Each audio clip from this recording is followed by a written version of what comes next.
All right. Well, first off, I mean, what a game. I mean, that was one of those games where one second I was thinking, man, this is a hard way to make a living, and then 1 second, 10 minutes later, you're like, man, I'm going to sleep well tonight. When if he misses that shot or we end up losing that game, I probably don't sleep for a long time. But give credit to our guys for when they got slapped in the face there with that put back and to go into overtime and to rally themselves. And I thought that was a step in the right direction for us as a team when things necessarily don't go your way, and there was nothing you can do about it. You just got to move on. I told them to fix their face. Some of those guys had some looks on their face like they'd already lost, and at the end of the day, you still had 5 minutes. And in those last 5 minutes, we got some stops when we needed to get stops.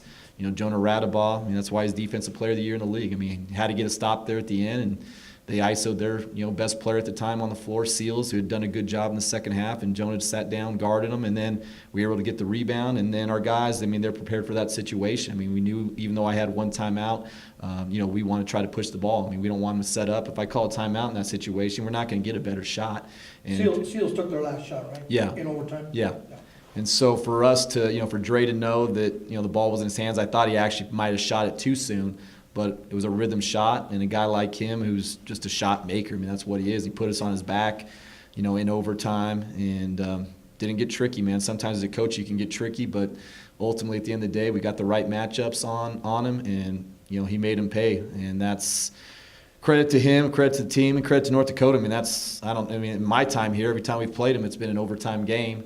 I didn't think this one was going to go into overtime, but give credit to to Connor Avons first and foremost. He's a guy, as I said in the post-game radio interview, he's a guy, if he were 6'10", he'd be playing anywhere in the country, and he probably still could play anywhere in the country because he's a guy, a lot like Jonah, where he makes so many winning plays. He's a guy that's just always in the right spot at the right time.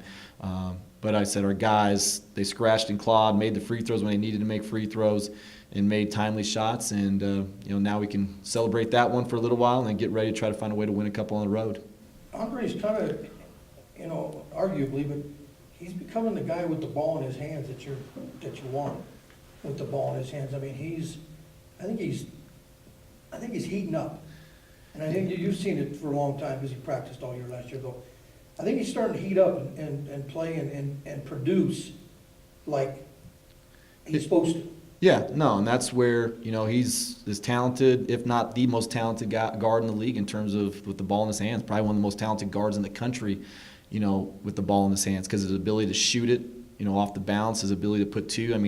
He forced them into multiple rotations tonight. They were trying to figure out, okay, do we put two on the ball? 6 times is to catch you in between steps. Yeah, and that's where he's a guy that's, as I said, he's so good, and he's a guy where – you have to live with him taking a couple extra dribbles that you don't let other guys take because at the end of the day, he's so herky-jerky and he can get guys off balance. And then, he's able to, even though tonight where he had, 6 assists, he probably should have had about 10 or 12. Mm-hmm. He gave those guys some easy baskets to finish down low. Now, he does need to minimize those turnovers a little bit. We can't have him having 6 turnovers. But at the end of the day, when the ball's in his hands, usually good things happen.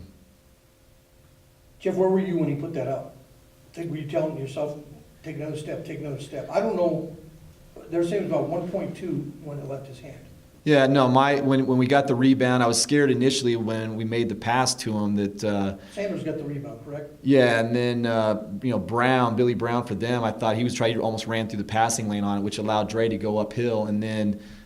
He knew, and I had told him already as we were kind of coming down. I was like, if we get the stop, go. And he knew the score. He knew time and score. And like I said, he got right in a good spot. And we practice half-court shots after every shoot-around. And he's a guy that makes a lot of half-court shots just because he's a hand-eye guy, and he just knows how to make shots. But I said we couldn't have got a better shot, and said we got lucky, and he made it. What is it from inline to half-court? 45 feet?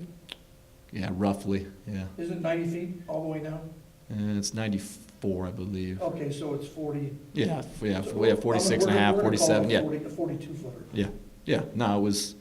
No. Did when it was in the air, did you think it had enough? It looked good. Most of the time when the ball does come off his hands, especially when he has the opportunity to dribble. He's a guy that's he's a rhythm dribble shooter, and he was in rhythm and he just left off of one. And he's a guy that shoots a lot of shots off 1 foot. And so it wasn't like some guys who I mean, that was a shot that was actually a good shot, and he made it.